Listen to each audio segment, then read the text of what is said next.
One mic. All I need is one mic.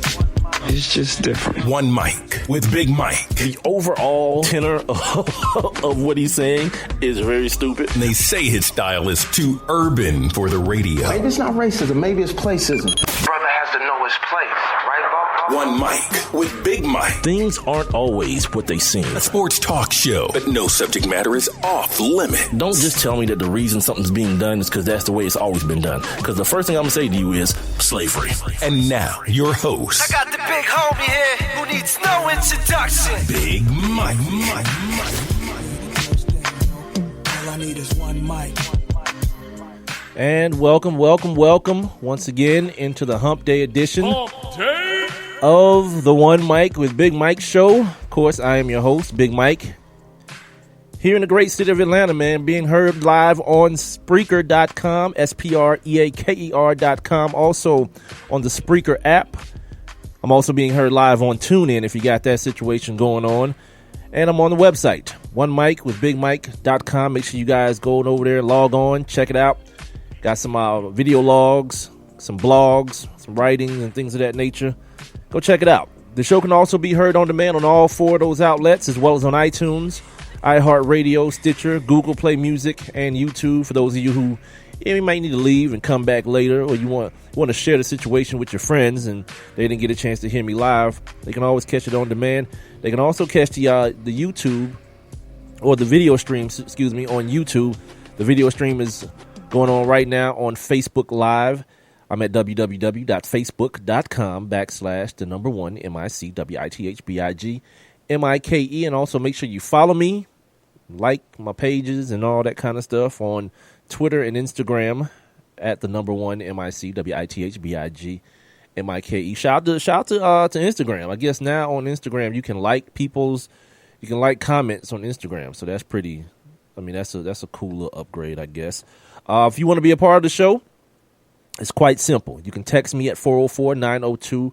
You're going to definitely need that number today because my man, 730, he's back in the building, back on the block. From the Sporting News, Matt Lutovsky, our weekly fantasy football expert. He had some domestic things to take care of last week, but he's back this week. You're going to need that number so you can text me all your fantasy lineup questions for those of you who are in the same boat that I'm in, screaming towards the fantasy football playoffs. Or even if you just want to win this week, man, send me your fantasy lineup questions to 404-902-8104. You can also drop them inside my live interactive chat room on Spreaker here. You got to be listening, of course, via Spreaker or the Spreaker app, or, of course, my website, onemicwithbigmike.com. And you'll see a little thought bubble icon sitting right there on the streaming player. Just click on that situation. A couple steps later, you'll be up in the live interactive chat room. You can ask your questions about fantasy football. You can answer the questions that I'm going to have for you all night long. You can pose questions to other members of the chat room. It's a pretty much open state. You can do what you want to do. And finally, you can leave your comments below the live streaming video on my Facebook page. Quite simple. Just leave comments as though you would normally do on Facebook. Let's see. Is that all the business today? Oh, don't forget.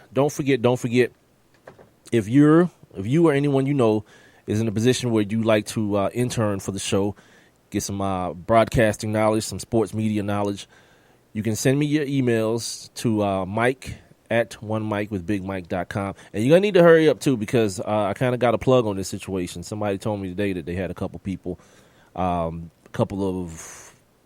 parents of a couple of college kids that may be interested in doing some work with the show. So if you're down with that type of situation, you want to learn a little bit, you want to goof around, you want to have some fun, all those type of things, send me the emails. Mike, M-I-K-E, at the number 1, MICWITHBIGMIKE.com. Mike at onemicwithbigmike.com.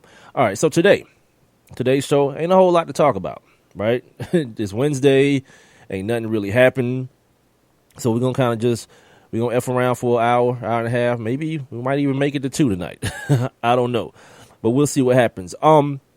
Speaking of F'ing around, don't forget about the new bit, too. The new bit, hashtag, put it on the poll at One Mic with Big Mike, where during the show, while I'm having conversation, I'll have these little questions that I'll throw out there.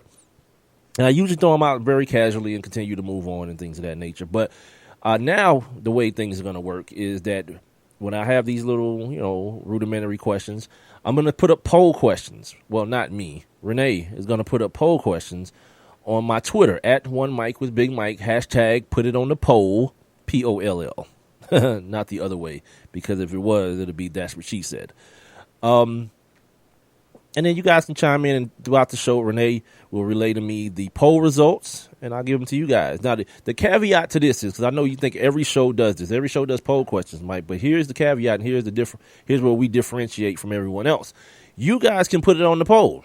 Like, if you got a dilemma going on in your life, or, you got something, you want to kind of work out and use other people to do it, you can put it on the poll. If you at the gym, and this fine young lady, is giving you the rhythm, and, you wondering if you should risk it all. Holla at your boy, man. I'll put it on the poll, and we'll see what it do. You might have to send some, visual evidence with your put it on the poll, but we'll make it work. You can send your video, your visual evidence to the text line at 404-902-8104. People have sent me pictures. Speaking of the text line, real quick here. Shout out to the 478 area code. This came in overnight, man. This came in last night when we weren't doing the show. I'm at work, but able to listen for a little while. See Day Artist. Oh, I know who that is. Shout out to you. So yeah, understand this, man. You guys can text the show at any time. Like, the text line is open, up and running at any time. If you're listening to this via the podcast or you're listening live, you can text the show 404-902-8104 at any damn time. Tonight, we're going to double dip with the guest tonight. I already mentioned Matt Lutovsky is going to be on here, but at the top of the hour, I had a chance to sit down earlier with a very influential, insightful, a boss of a human being. If you don't know this name, you ought to know it. Rickard Lapchick. He's a professor down at the University of Central Florida, but more than that, he's an activist. He's a civil rights leader. He's the founder of the Institute for Diversity and Ethics in Sports. He's an author. He's a bunch of things, man. And this dude's got a wild story. If you want to know a little bit about who he is, go to my Facebook page, One Mic with Big Mike. Scroll down a little bit. There's a YouTube video there. Rickard Lapchick. And make sure you guys are following him on Twitter, too, at Rickard Lapchick. That dude is the real deal. You know that thing on Facebook where you guys are like, what white people would you invite to the barbecue, to the cookout? Yeah, he's coming to all of them. He has a lifetime invitation to all of them. And when you guys hear the interview at the top of the hour, 8 o'clock, you'll see what I'm talking about. Also, we got to do on this day, we got to take a look back into the annals of sports. Here's what we're going to do with this, though, because the interview with Dr. Lapchick didn't take a whole segment's worth of time. So once I wrap up the interview with him after the 8 o'clock hour, we'll just drop on this day and at a very not normal time, if you hear what I'm saying. So we'll do on this day probably in the last half hour of the show. That might end up being the last half hour of the show, because like I said, it's not a whole lot to talk about today. And thank you for the two white men who I got joining me tonight to kind of stretch the show a little bit. And my man Matt Lutovsky and Dr. Lapchick. Other than that, we got some NBA stuff. I'm gonna give you guys real quick. Let me give you guys the rundown for tonight's NBA games. I usually do this, and I figured I was doing it too late. Like, I was doing it when all the games was already happening, and that really did no one any favors. So here's something that you guys can watch these things on mute. You know what I'm saying? While you're listening to me do the show. The Hawks got the Heat tonight. The Heat are in town to take on the Atlanta Hawks tonight. You got come on, what the hell is happening here? The damn thing is moving. I didn't mean to say it that way. The schedule is not coming up right now.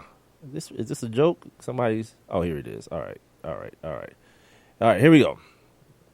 The Boston Celtics are down in Orlando. The Detroit Pistons are up in Charlotte. The Nuggets take on the Nets. All these games are at 7:30, except for the Celtics game that already started at 7 o'clock.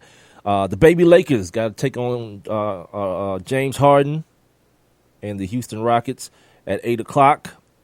Also at 8 o'clock, the Portland Trailblazers got to take on the Milwaukee Bucks. Here's the one that everybody has been clamoring about today. You won't hear much from me on this situation. I've said my piece on this LeBron James, Phil Jackson situation.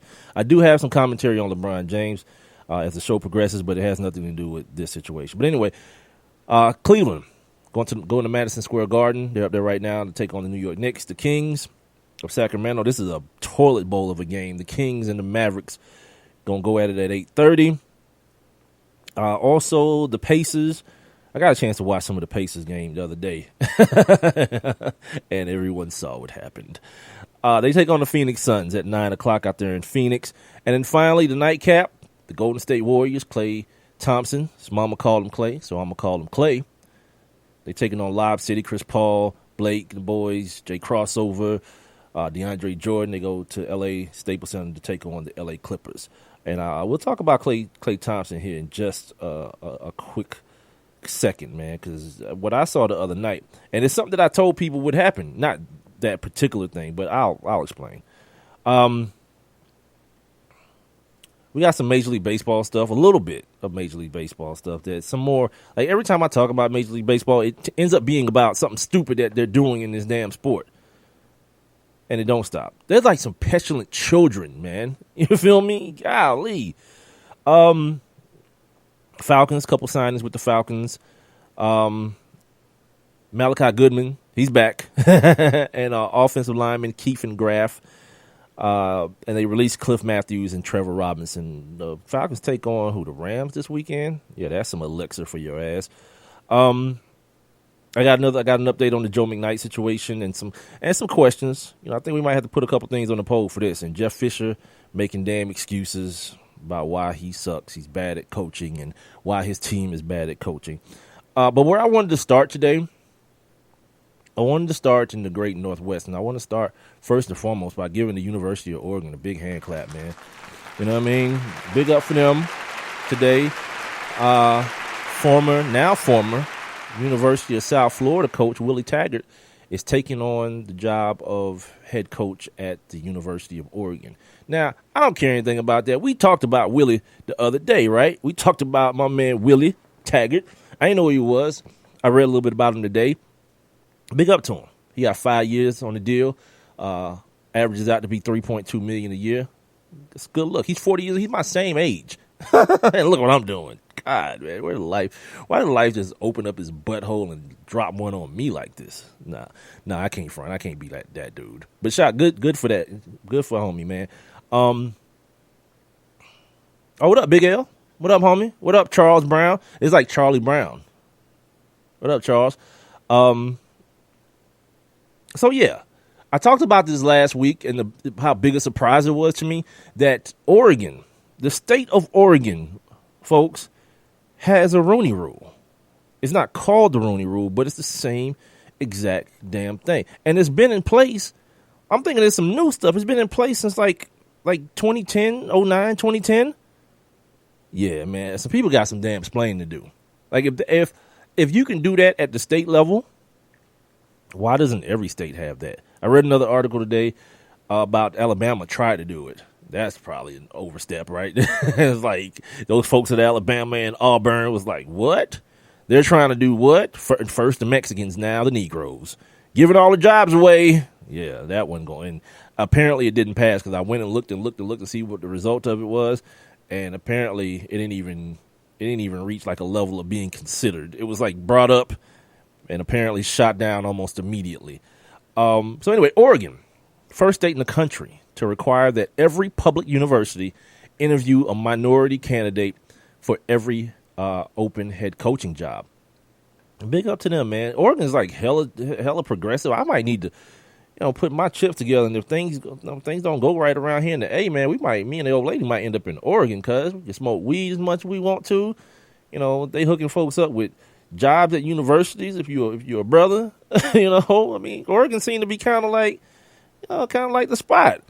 Before now, too, by the way, Oregon, the University of Oregon, had never had a black head coach. So he's one of one. We talked about this last week, man, that pressure of being that guy. It ain't like he's in, Mississippi doing it. Feel me? But still, It's big time college football, and Oregon is they've ascended to an atmosphere of people expect them to win. That's why your man Mark Helfrich, that's his name. That's why he got the boot, because the expectations was like, wait a minute, dude, we was playing for national championships. Now you winning 4 games, signing FCS quarterbacks and all. Nah, cuz you got to ride. So my man's gonna show up there. He got a fast paced offense, so that's something they'll be used to. Of course, you know, I'm just considering the fact that he's a bruh, that those fancy uniforms ain't going nowhere either. And plus, Phil Knight run the whole damn place, the Nike cat. So you know, he'll be in the position, which would add more pressure. Same way with Charlie Strong. You know, he'll be somewhere where resources won't be an issue. So if the team doesn't do well, all eyes and all fingers going to be pointing right back at his black ass. Like, hold on, dude. You supposed to come up here and turn this thing around the way you turned around Western Kentucky and the way you turned around South Florida. The only problem with that is the Pac-12 is getting better. Colorado's a better team than they were when Chip Kelly was there. USC ain't got no sanctions no more. Look at what Chris Peterson is doing at Washington.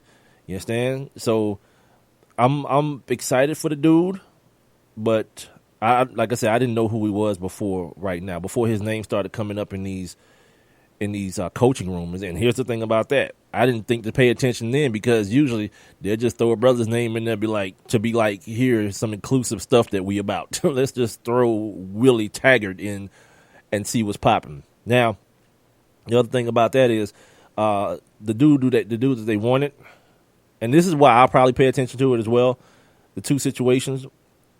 The dude that they wanted, Matt Rule, he's now the coach at Baylor. Guy from Temple University. Again, somebody I don't know about. He's not a brother. He's a white dude. He took the gig at at Baylor, which is like, what? Like, dude, if it was me, if I had a choice, and you know what, Renee, let's put this on the poll. Hashtag put it on the poll at One Mike with Big Mike. If you had a choice, which job would you take? The Baylor gig or the Oregon gig? Like, this should be a landslide too, dude. Yeah, which gig would you take if you had the choice? Baylor or Oregon?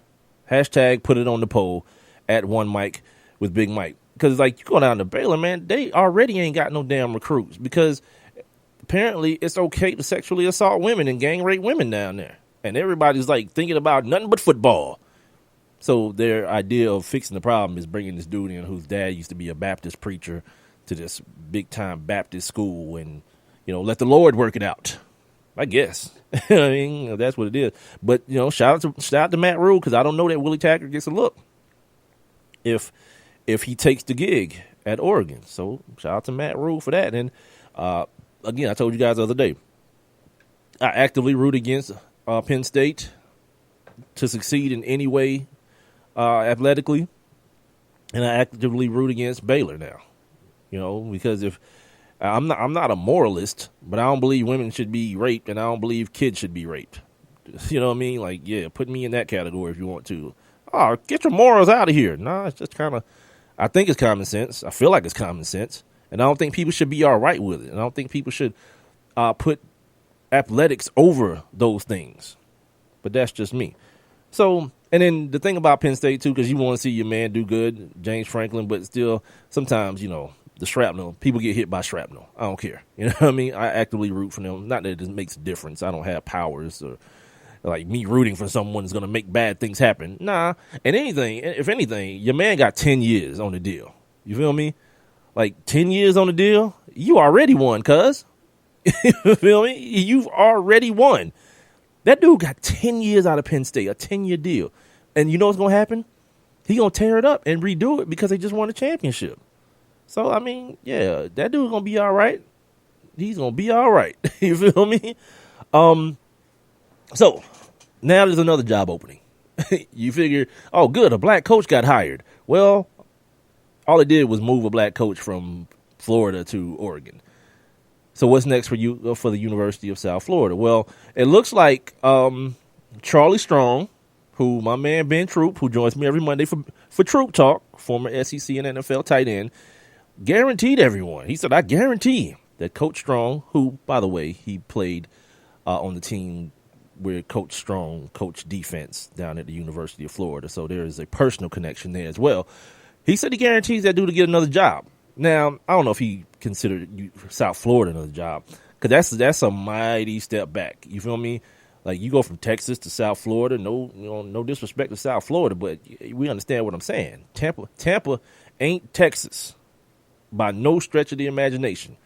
I didn't even realize they was in Tampa until I heard it today. I thought South Florida was somewhere down near, Pensacola, somewhere down there near Miami. South Florida, right? It just makes more sense to me that would be the case. Not so. So Charlie Strong and Lane Kiffin seem to be the two front runners for that University of South Florida job, which if I'm Lane, to be honest with you, I said it the other day when me and Ben were talking, that Houston gig looks like a much better look because of what happens after you do well at Houston. You know what I mean? You don't got to stay there too long. My man, Willie Taggart was down there at South Florida for about 4 years. That ain't hella long. But if I'm Lane, I want to stay a part of that national look. And Houston has people's eyes, even though they're in the American, the AAC, the American Athletic Conference. They still have some eyes on them based on, what they were able to do this year at the beginning of the year, the expectations that were put on them at the beginning of the year, the prospect initially that they were going to be moving to the Big 12. And then that leaves Charlie Strong. I think it's some other guys in there. Here's a name that a lot of you may have forgotten, dude that kind of just faded to the back a little bit, but still around. Steve Sarkisian. Who knows where he's at? That dude is at Alabama, dude. He's like an offensive associate or some ridiculousness like that. Drunk ass Steve, who come to practice drunk as hell. And then this is the best thing about being one of the best things about being white in America. You're never wrong as a white man in America. That dude was drunk as hell at practice, at meetings, went to the booster meeting, sloppy ass drunk, talking stuff, then sued the school when they fired him. What? Which one, who that looks like me would have that thought? I showed up at work high, they fired me, but you know what I'm gonna do? Sue them. That's what the world tells a white man in America he can do. You get busted drunk at the job. You work with young adults who you probably preach to all the time about not drinking. And then it's like, you're fired. Okay, I am? Good. Let me call my lawyer and sue your ass. Wait, what? How? That's how. I'm white. That's how. No more explanation. He probably didn't even say nothing. He probably just pointed at his skin. Like, see this? Yeah, that's why. But shout out to him, man. I call it white winning, man. Because even when you lose in America as a white man, lose in America, you still win. The Donald Sterlings of the world. I'm going to take your team away, but here's $2 billion. Wait, what? Yeah, exactly. It's so ridiculous, man. And the biggest white winner of them all, your man, Donald Trump, man. Donald Trump, Time Magazine. Person of the year. Is that what it is? I wrote it down. So yeah. Person of the year. Oh, I guess you have to say it that way. You have to say person of the year. Now everybody's so uber sensitive about everything. If you say man of the year, you're going to catch a little bit of hell for that. I got it. I got you. It's all good. So he's the person of the year. I didn't even know that dude was a person. But he's still pissed about it because they said he's the president of the divided states of America. Yeah, he is. God, this is going to be such an awesomely sad and funny 4 years, man. It's going to be outstanding. Hey, Renee, let's put this on the poll. At One Mic with Big Mike. Put it on the poll. Hashtag put it on the poll. How do you feel about Donald Trump being the Time Magazine Person of the Year? I love it. I hate it. Or Renee's favorite one, IDGAF. Let's give him that one, Renee. How do you feel about Donald Trump being Time Magazine's Person of the Year? Who else was in the running?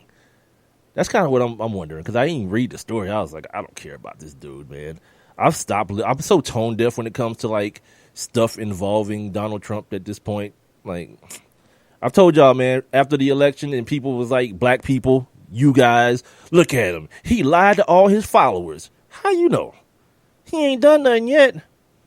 Come on over here to my camp, the wait and see camp. Like, I'll start paying attention to stuff after stuff happens. I don't make it a policy of believing liars. He's known to be a liar. Just the other day,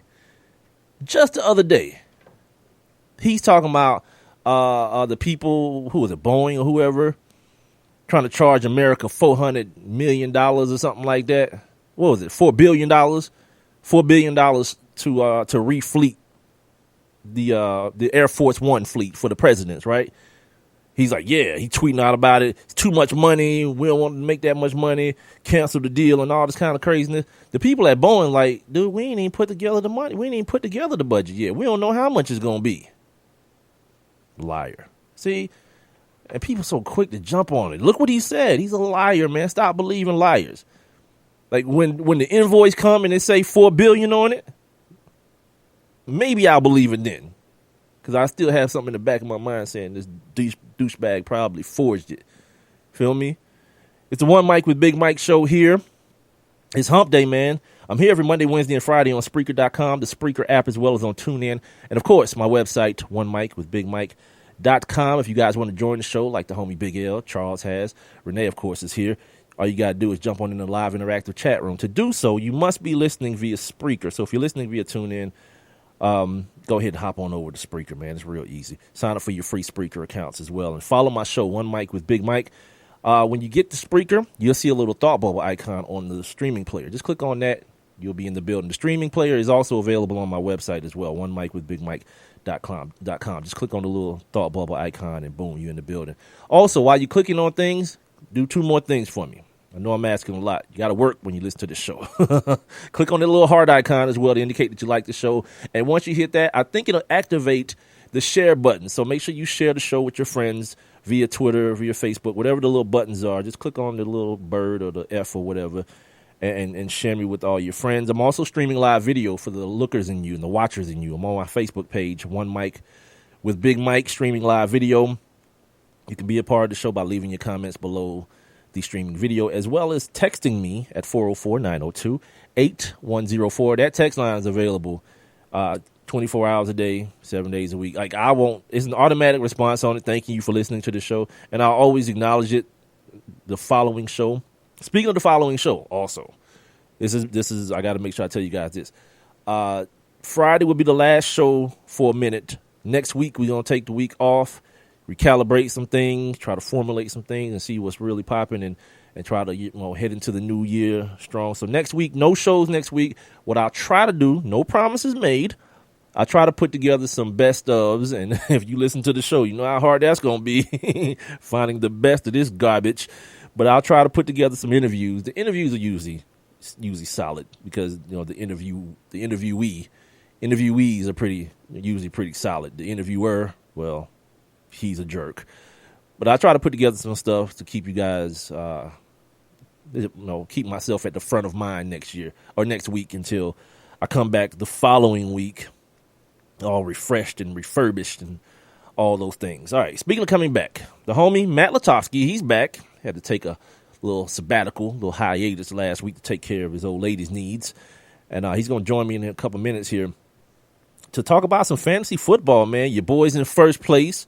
You know what I mean? Doing my thing, drafted well, put the right people in the right position, doing my GM thing. So he's going to come on here, help you guys, try to accomplish some of the things that I'm doing as we head forward into the fantasy football playoffs. He's Matt Lutovsky, Sporting News.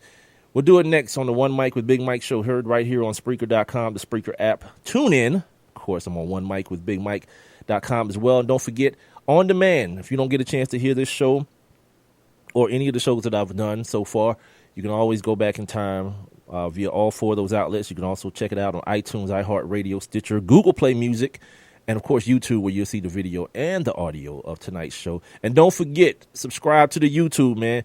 Also, subscribe to the iTunes and the TuneIn and like the iHeartRadio and follow the Google Play, whatever, just click the other buttons on the situation when you're listening.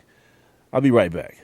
I have one question for you. Do you or someone you know run a business that could benefit from additional exposure? The One Mic with Big Mike show is currently taking on new sponsors and advertisers. One Mic with Big Mike is currently syndicated across 8 different online platforms, and your company's name could be heard and seen across all 8 as well. Let's get to work. Please send all inquiries to Mike at onemicwithbigmike.com. Thank you for listening. Thank you for your continued support. All I need is one mic.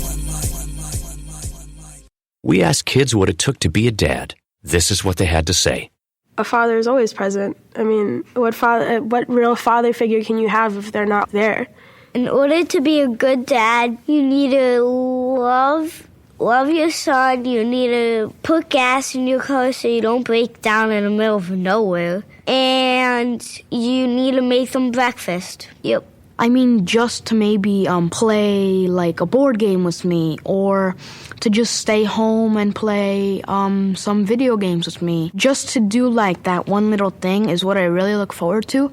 I'm not asking him to be a perfect dad, but he should try. He's just a constant force in my life. There's no other type of love like a dad's love because it's not comparable to anything else. Take time to be a dad today. Call 877-4DAD-411 or visit fatherhood.gov. Brought to you by the U.S. Department of Health and Human Services and the Ad Council. And now, back to One Mic. What are we waiting for? Let's get to it. With Big Mike. I have one question.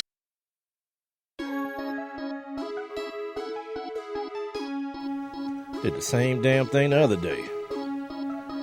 Anyway, welcome back to the One Mic with Big Mike show.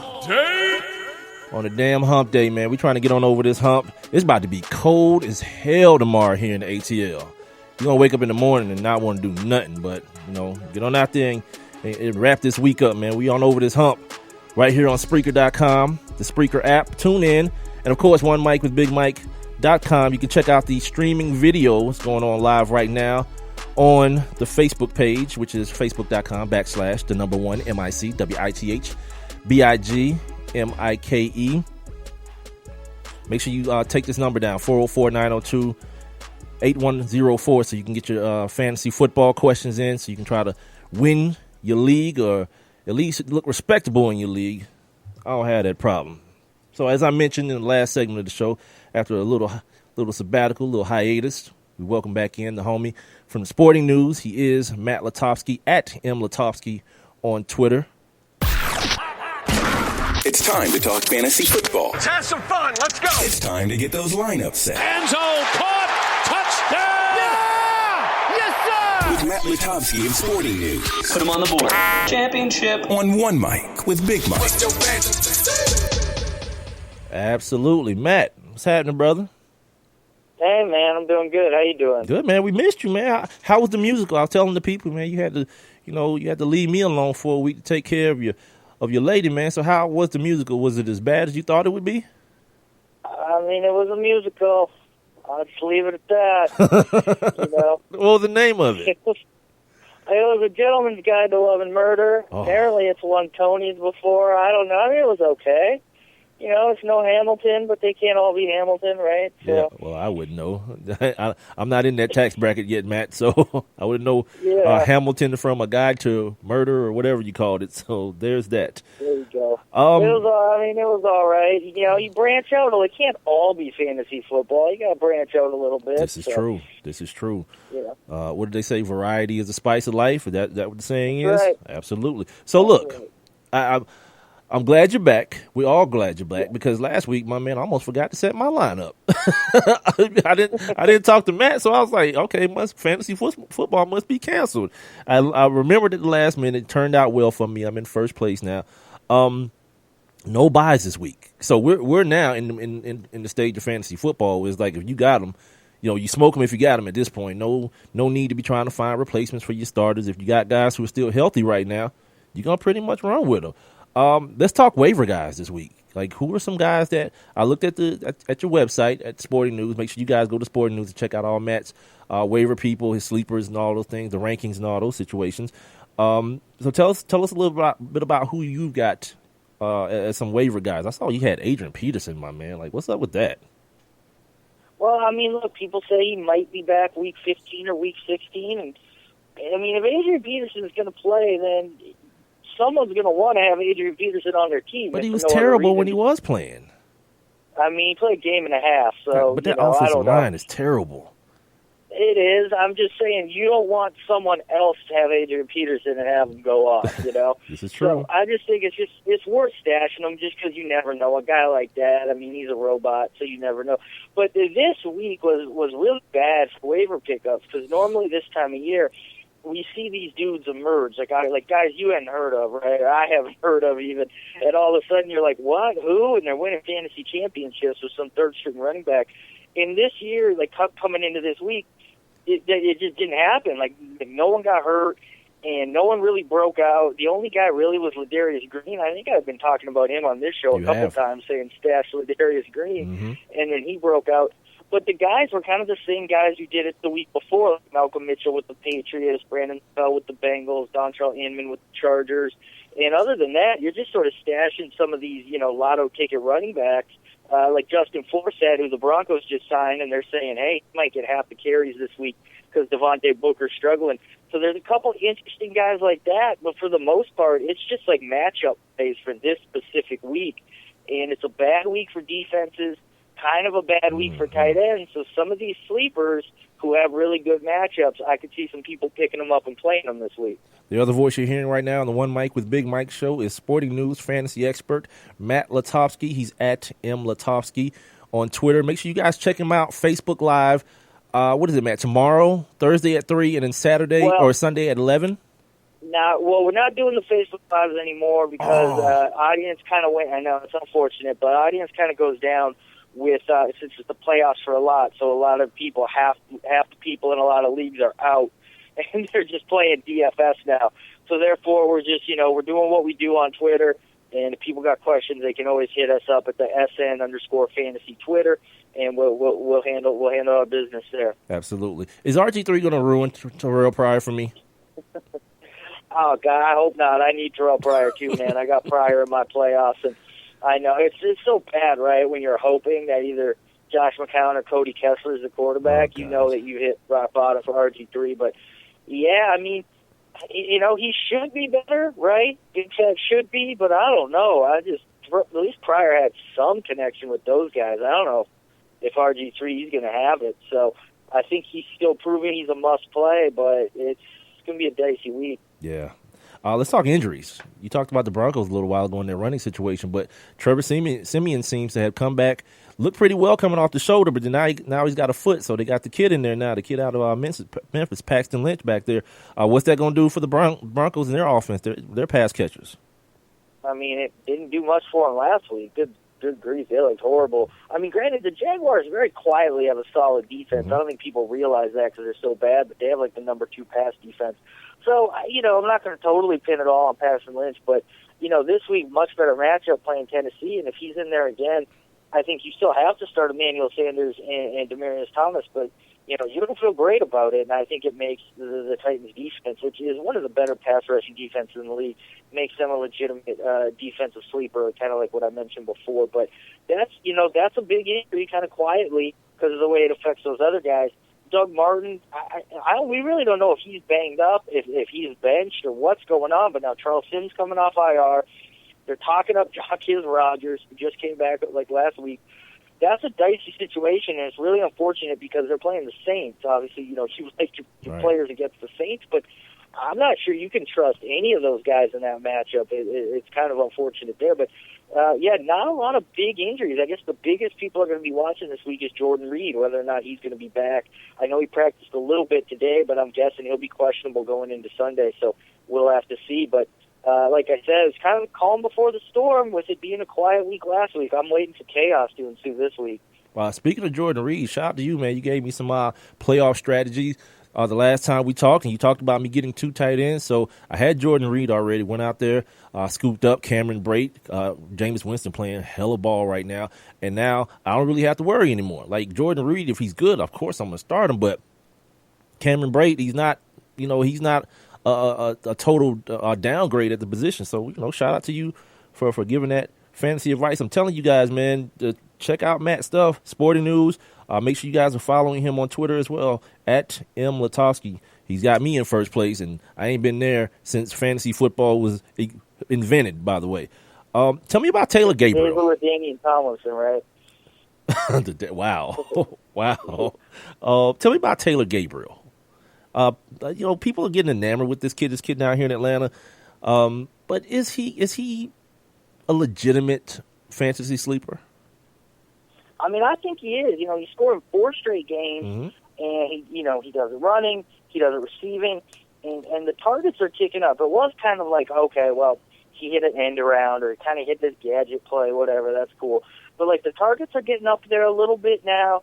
We know, good offense. We know he's not going to be the focal point of the offense when Julio Jones is out there. I don't know. I like him. I mean, he's fast as all can be. He's kind of like Tyreek Hill in Kansas City. I mean, these guys can do it in a variety of ways. They're just game breakers. You get them out in the open, and they can just run past people. So I do like Taylor Gabriel. The only thing I worry about with him is that he might just be like a home-only guy. He might be only on the turf, in the Georgia Dome. I'm not sure about him this week out in L.A. It should be good weather at least, but I'm not sure if he's a guy, how much he's diminished by playing outdoors, late in the year. But I like him. I mean, I think he's a guy worth picking up, worth having on your team. They have a nice final 2 games, if I recall correctly. I'm pretty sure they have some nice matchups down the stretch here, a couple games. So, I think he's valuable. I could see starting him in the next couple weeks. Now, earlier in the conversation, you mentioned some terrible matchups as far as tight ends and defenses not having good matchups this week. But do you see any are those lick your chops type matchups for fantasy owners? Some players that you've absolutely got to go ahead and start this week just purely based on matchup. Well, I think, anytime you're kind of talking sleepers, especially at those positions, you're taking risk. I mean, there's always a little bit of boom or bust. But, I mean, guys with good matchups like Lance Kendricks for the Rams, playing the Falcons, or who've been one of the worst teams against tight ends all season. And this is a guy who's seen more targets since Jared Goff's taken over. That's the kind of guy that I think is a great matchup. I would play him over, say, like a Martellus Bennett. People are excited about him with no Gronk, but he really hasn't been doing it. He could do it. I mean, it's the Patriots. You never know when they're going to get it going or who they're going to go to. But that's the kind of situation where maybe, Lance Kendricks could be on the waiver wire. I'd rather play him. And there's a couple other guys like Gary Barnes against the Bengals, another team that's really struggled against tight ends all season. And defense-wise, I mean, there's a bunch this week. I like both the Panthers and Chargers. Those are 2 teams. They're playing each other. Both those teams have been real floppy with the football all year. So I think you can play both defenses in that game, even though it might be high scoring, because I think there's going to be a lot of sacks, there's going to be a lot of turnovers, things like that. I mentioned Tennessee against the Broncos, certainly a Paxton Lynch plays. An interesting one, too, the Lions, they're playing some pretty good ball right now defensively. They get the Bears at home.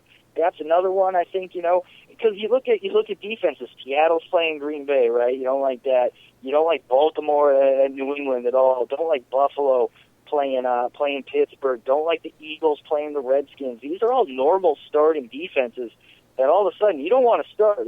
It's late in the year. I mean, you got to pick someone. Right. And I might take a chance with some of these sleepers into good matchups rather than trying to force my regular defense, quote unquote, into a really bad matchup like some of those I mentioned. All right, let's move on to the matchups, the listener questions. Someone wants to know about. Speaking of defense, you want to know about the Redskins defense versus Philly, or that Jacksonville squad that you mentioned earlier versus Minnesota? Yeah, see, there I like the Redskins a little more just because I think you look at those 2 offenses, neither of them are very good, certainly right now. The difference, though, is that the Eagles are turning the ball over. Yeah. I think in the last 3 games, 7 sacks, 6 interceptions, whereas the Minnesota offense is just sort of a stagnant, they go 3 and out, It's not really a turnover offense because they don't really put the ball in the air a lot, and Sam Bradford doesn't really turn it over a lot. He might take a few sacks here or there.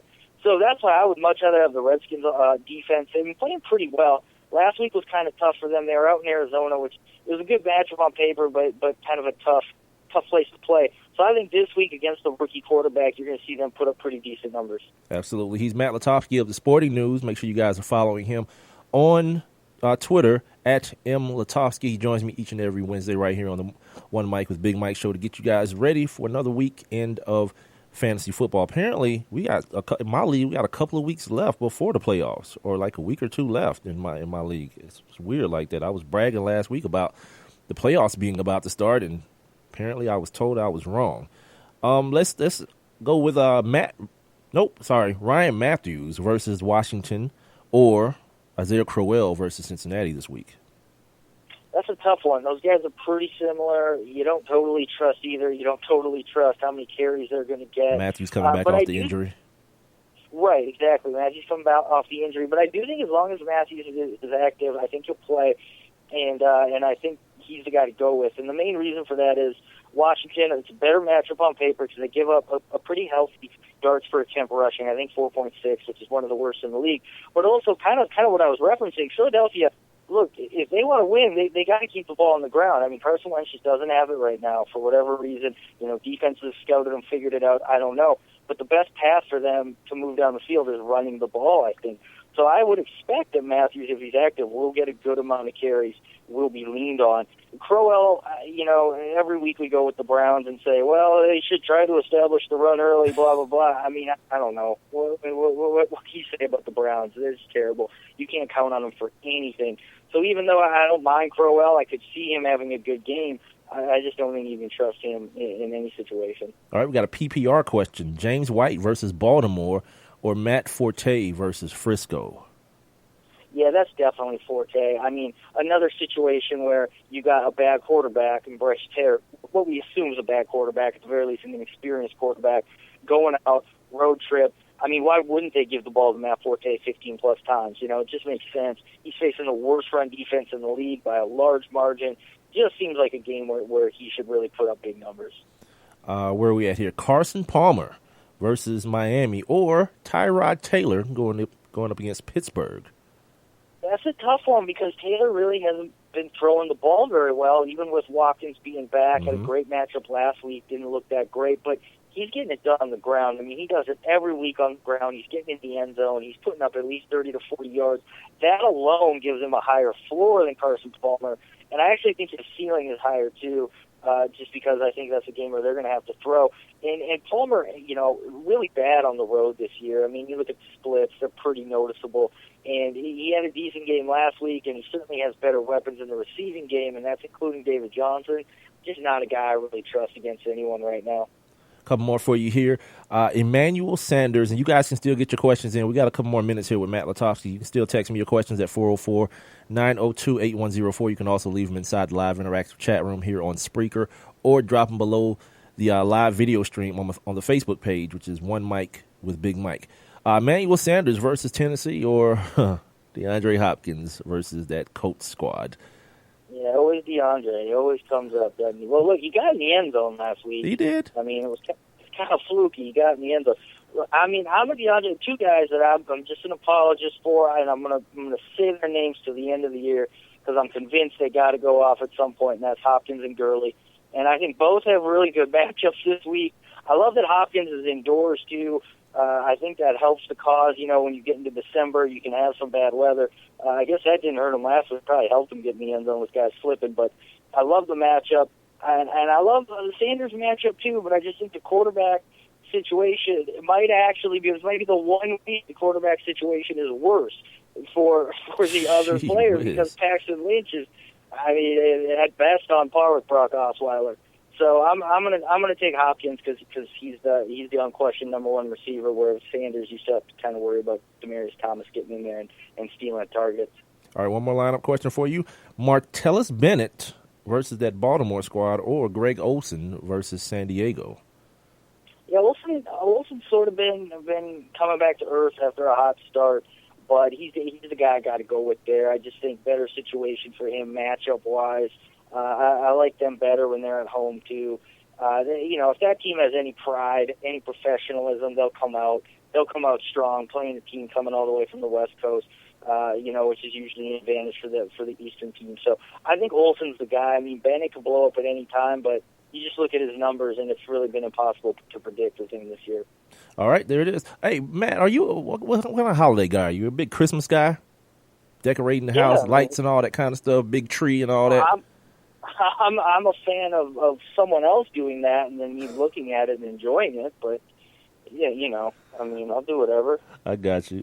So here's the thing: we're gonna be off next week. And I don't know what the next week is going to hold because I don't know if the next week is Christmas or not. I didn't look at the calendar, but we won't be here next week. I don't even know how the playoff situation is going in my league or other leagues. Like, are people in playoffs right now, Matt? You mentioned that earlier. Are people doing playoffs right now? For most leagues, Week 14 playoffs start, Week 16 is championship week, and then Week 17 is nothing because it can be such a garbage week with people sitting out and things like that. So that's usually, but some leagues don't. Some leagues, just do a 14 playoff starting in Week 15. It's kind of different, but I think the standard is 16 playoff. First two seeds get a bye in Week 14, and then you go from there. Okay. Well, I got one more question for you. It has nothing to do with fantasy football. On Monday, I was asking the question. We had the question because now we're into the college football playoffs and all this kind of stuff. And we have talked before about your family's affinity for North Dakota State, and they seem to be in the running every year for the 1AA or FCS championship. People don't seem to feel like a system, 2014 playoff could work, or a larger amount of teams could playoff could work in big time college football. How does that work? Tell me tell everybody how a playoff system can run so smoothly each and every year for the lower division, the 1AA division, but for whatever reason, it's improbable that it will work for the big boys. Yeah, the way they do it in FCS is the top 8 seeds get a bye, and then there's, I'm trying to think now, there's 24 total, top 8 seeds get a bye, so you kind of have that first round, and weeds it out, and then it goes from there. It's great. It's great. I think the difference is, it obviously adds games, which I guess is a potential worry, but I think the difference is with the bigger tier, it's like, there's so much money to be made for them. Right. Having games, having, more games at the home stadiums, and having the big early season non-conference games, maybe off-site or whatever, that it's like, when you go to a system like this, that you inevitably have to have, there's no conference title games, and you chop off one of those non-conference games or something like that, they'd be giving up a lot of money, and I just think it'd be tough for them to do, and plus they don't really want to do it. Right. So I guess they're two different ways. I love playoff. I love the feeling of playoffs and football. That win or go home is so much fun, and you still get an element of that, in FBS, where obviously if Washington had lost to Colorado, they wouldn't have made the playoffs. So that was a de facto playoff game, at least for them, if not the other team. So it's just two different ways to do it, but it's interesting and it's fun, and I kind of like this way for teams like North Dakota State, but the other way might make sense more for the FBS. Are the Bison still in it? Bison is still in it, man. They got a tough one this week. Play South Dakota State. That was the only team to beat them this year, a big rival. So it's on ESPN on Saturday at noon. If you want to watch people that you've never heard of before, by all means, feel free to tune in. Yeah, I might check that out. That might be the move this weekend. Army, Navy, get some Bison football in. Yeah, I might get that in me this weekend. All right, man. Get on it. So, Matt, we won't talk to you next week, but maybe, I'm looking at the calendar right now, so maybe if you're available and I'm available, we'll do something on the 21st. How's that sound? All right, man. Sounds good. I'll be around. Well, man, take care. All right. Thank you. Once again, that's Matt Lutovsky of the Sporting News. He's our weekly fantasy expert. Renee's White Crush Wednesday. I just made that up. Yeah, that's Renee's White Crush Wednesday. He's my man. Joins us every Wednesday to do fantasy football and get us all ready. I don't know what the hell's going on in our league. Like, if everybody's in the playoffs and we're not, something happened. Who the hell's the commissioner? He's a dumbass for doing that. Oh, it's me. Whatever. So, I'm in the first place. Anyway. What's going on here? Spreaker's acting up.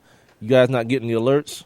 Renee, you gotta get I Am No Dose's situation, his email or whatever, so you can send him the email blast or whatever, depending on Spreaker to get people the alert. See, what's supposed to happen, you guys, if you wonder what I'm talking about, when you follow me on Spreaker, SPREAKER.com or the app, once you sign up for your free account and you follow me on Spreaker, you're supposed to get an alert letting you know it's time to rock and roll. and tell you that, it's time for the show to start every Monday, Wednesday, and Friday at 7 o'clock. But my man, I Am No Doe, saying he didn't get his alert, man, and Spreaker's acting the ass about it. So we're going to try to figure out some other ways to make sure y'all get alerted so you can be alerted, and even, even more so you can alert your friends and tell your people, man, to join you in this chat room, man. I like to see you guys interacting and talking and BSing in the chat room. It keeps me company. I'm a lonely man for the next, what's the day? Next 2 days, next day and a half. My old lady's out of town on a training for this government job she got now. So she ain't been here. It's just me. That's why I won't stand up. I don't want to shame anybody. Well, I don't pants on, by the way, if you miss what I'm talking about. Anyway, the phone number to the show for you to text the show is 404-902-8104. You can also follow me on Twitter and Instagram. Make sure you go to the Twitter and check out the hashtag, put it on the poll. We got a couple poll questions out there right now that you guys can answer. Renee, do we have any, what am I asking you? Do we have any results from the poll question so far? Also, make sure you guys understand the show is available on demand on iTunes, iHeartRadio, Stitcher, Google Play Music, YouTube. So if your friends don't join me live, tell everybody you know about the One Mic with Big Mike show. It's also available on Spreaker, the app, TuneIn, OneMicWithBigMike.com. The other day, you know what I had to do? I had to, yesterday, I went through the first couple episodes of the show and started saving them and deleting them from Spreaker, because Spreaker only allows you so much space for what you pay for. And I'm probably about 60% full right now, but I don't want to do the N-word thing and just wait and be like, I'm going to wait till I'm about 98 and start, clearing out rooms. So if you go all the way back, you won't get a chance to check out the first shows that I've done, at least not on Spreaker. You can catch them on iTunes and iHeart and all those places, but not on Spreaker because I had to clear out some room. All right, so what's going to happen now? Well, in a couple minutes, I did a pre-recorded interview with my homie. Oh, my homie. He's an old, respected man. He's a doctor, educated man, and I just met him today, so he can't be my homie yet. But Rickard Lapchick, he's an activist. He's an author. This dude, man, hanging out with Nelson Mandela. He's hanging out with the Prez last week. Kareem Abdul-Jabbar is his homie. Muhammad Ali. Like, this dude is like, yeah, he coming to all the cookouts. Every last one. He got that kind of cred.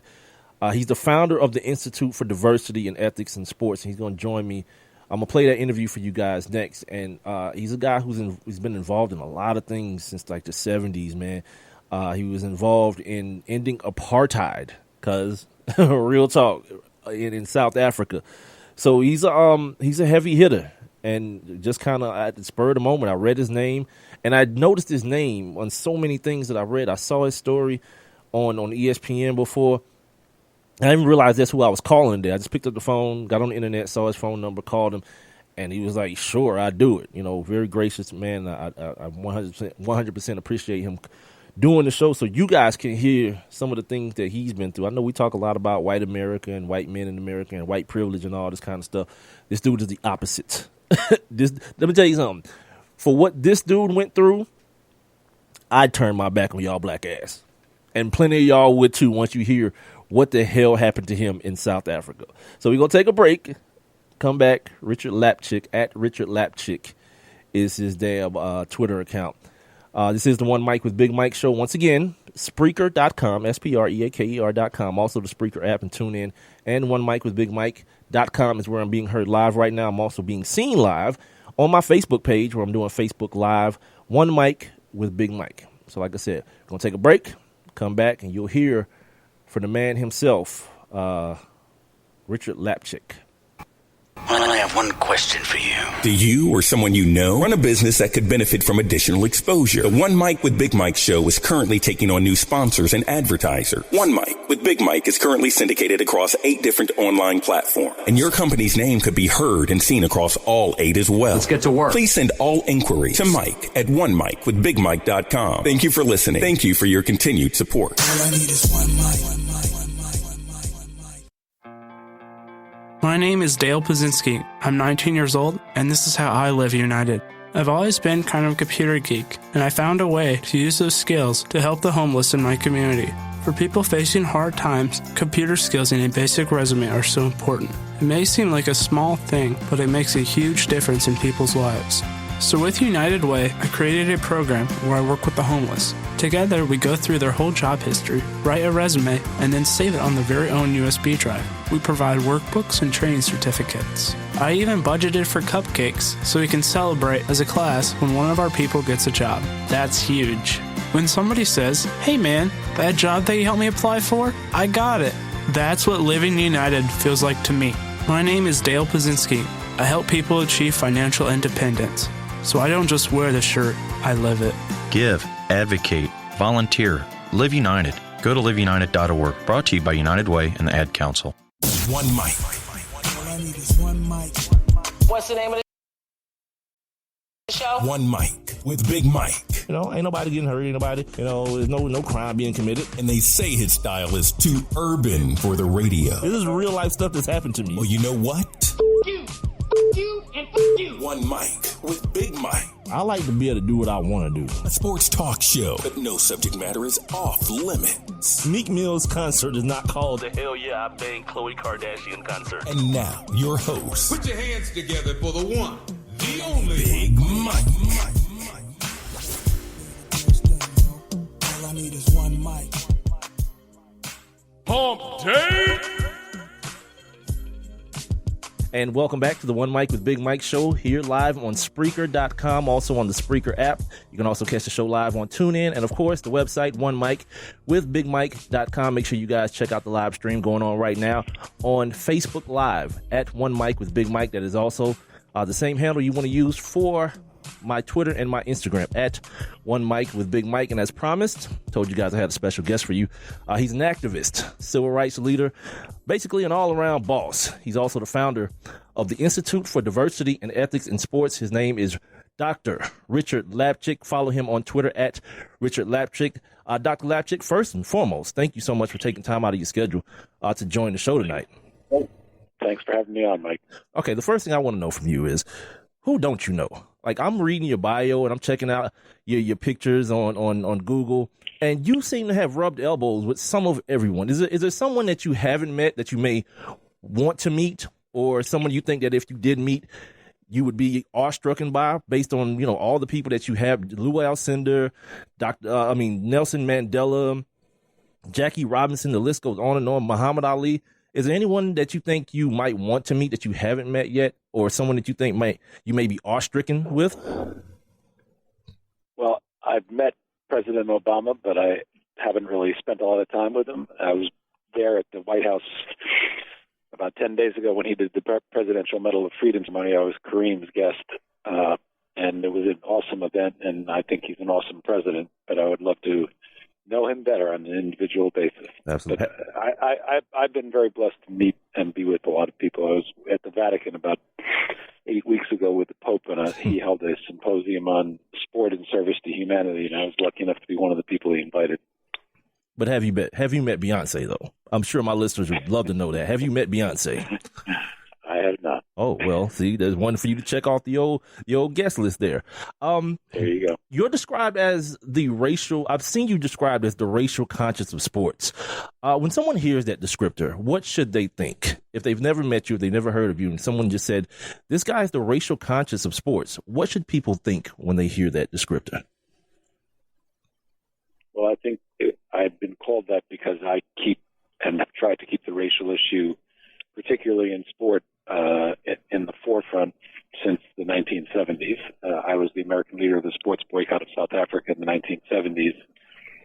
And as a child, I was raised by the man who integrated the NBA as the coach of the Knicks. My dad signed the first black player, and that's Sweetwater Clifton. And my earliest memories as a 5-year-old was looking outside my bedroom window, seeing my dad's image swinging from a tree with people under the tree picketing, and picking up the extension phone for several years, hearing him get hate calls, not understanding what they were about, but knowing that a lot of people didn't like this man who was my best friend, and I just knew something was really wrong. That's wild that you say that. Last week on just ironic. Last week on Facebook, someone posted a post saying, like, who would you want to have met in NBA history? And, everyone was saying, like, Magic Johnson and Michael Jordan and these people. My answer was simple. I said, I want to meet the first guy who played NBA basketball. I want to know what he went through. And it's so ironic that you have that story, that your dad was actually the guy who integrated the NBA. That's wild. The other voice that you're hearing, you guys, is activist, civil rights leader, founder of the Institute for Diversity and Ethics in Sports, Dr. Rickard Lapchick. He's down at the University of Central Florida. In this hypercritical society that we're in, is that a heavy crown to bear, being the conscious of the racial conscious of sports? Is that something that, or I guess I should ask you, what kind of responsibility do you feel like comes with that? Because you've been doing it for a while. You just mentioned since the 70s. So what kind of responsibility do you find comes with something like that? Well, you just have to stay on course. I was, in my role in the anti-apartheid movement in 1978, I was physically attacked in my college office by two men wearing stocking masks who caused liver damage, kidney damage, a hernia, concussion, carved the N-word in my stomach with a pair of scissors. And that night, I was awake all night in the hospital contemplating, was I going to continue to do this? Because my family was considering that I was putting them and myself in serious jeopardy. And during the night, three women were talking outside of the hospital room, and then they came in one by one, and thinking I was asleep, leaned down and kissed my hand. And when they went back outside, I realized there were three African-American nurses, and one said to the other two, I didn't think white people cared.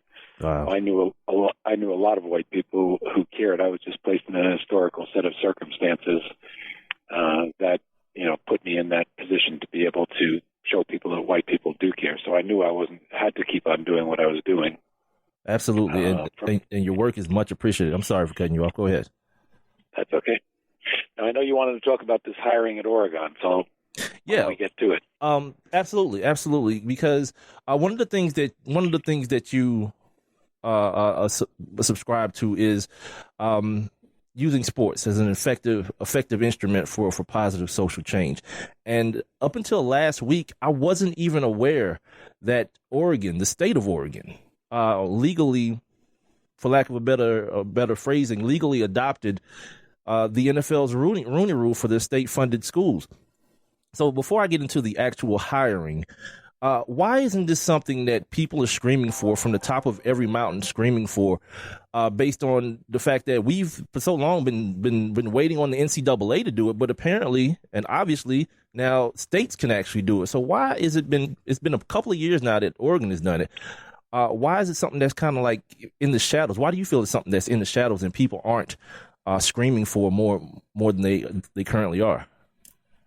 Well, I've been screaming for it for more than a decade, but yes, sir. I think that the guy who made it happen in the state of Oregon, his name is Sam Sachs, and he was literally a park ranger who went out on his own just because he believed that this needed to be done and got the legislature to adopt it.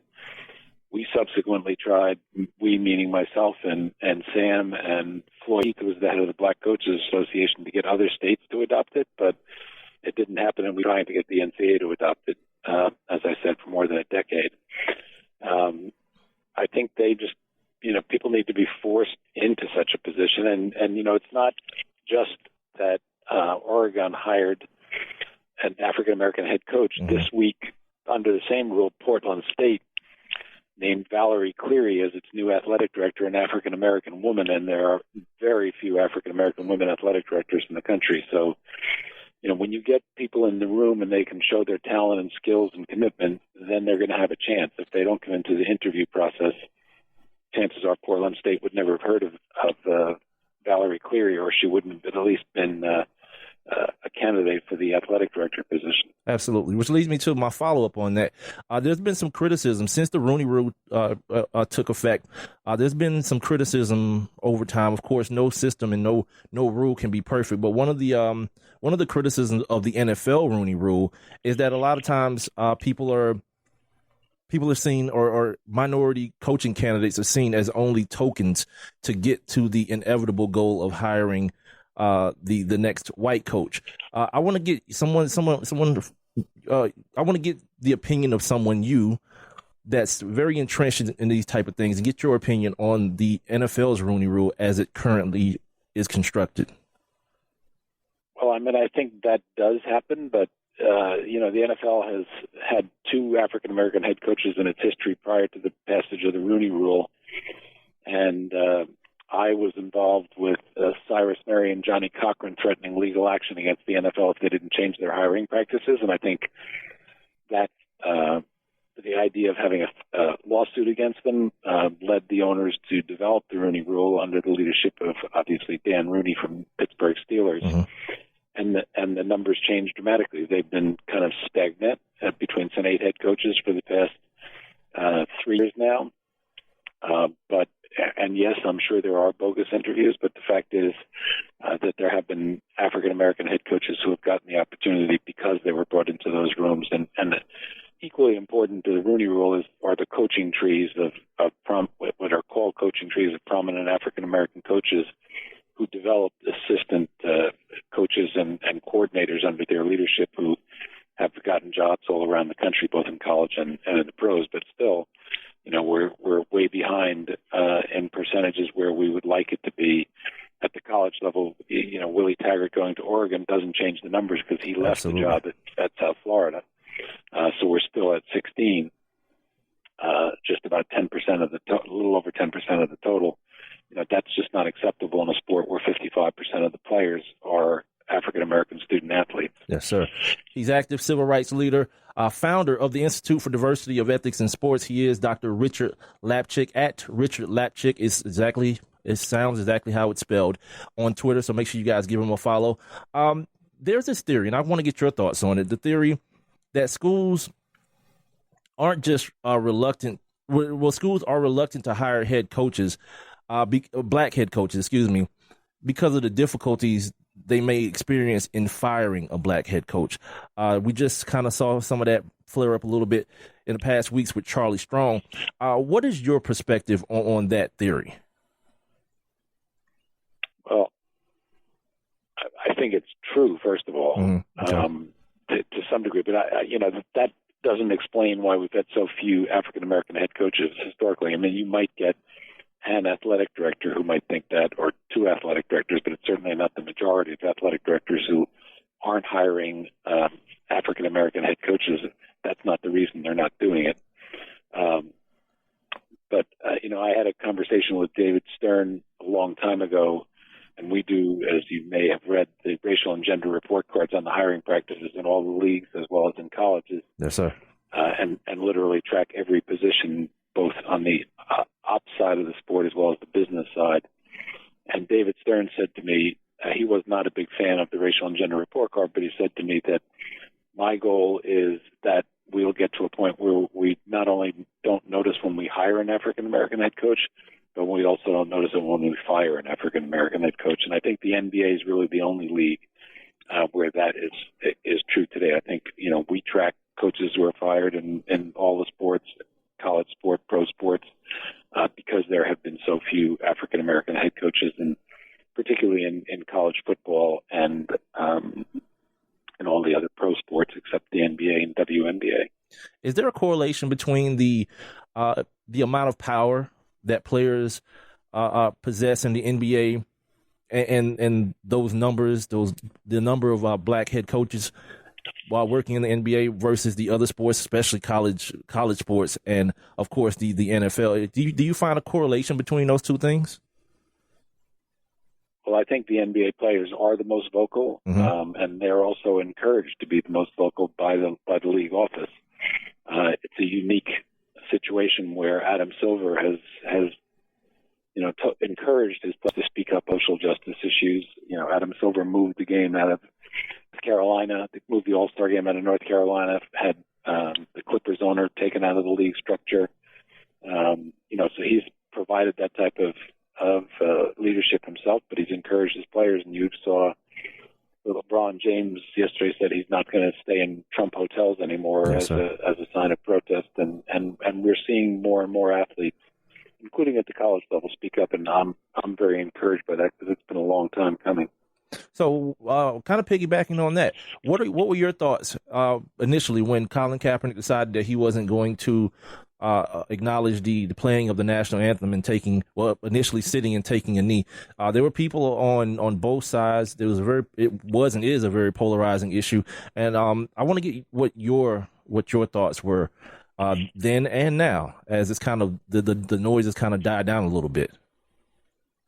Well, as somebody who grew up admiring Muhammad Ali and his actions in the 1960s and the courage that he took to do the things that he did about the war and civil rights, as literally risking his career and facing the possibility of going to jail, that's the type of spirit that I admire tremendously. I thought Kaepernick did something that was courageous. Whether or not you agree with the particular gesture, there's no question that we would not have had the advanced conversation among athletes about race in America had he not done that. If it was simply another group of players wearing a Black Lives Matter T-shirt out onto a playing court, the discussion would not have moved around as fast as it did with Colin Kaepernick's action.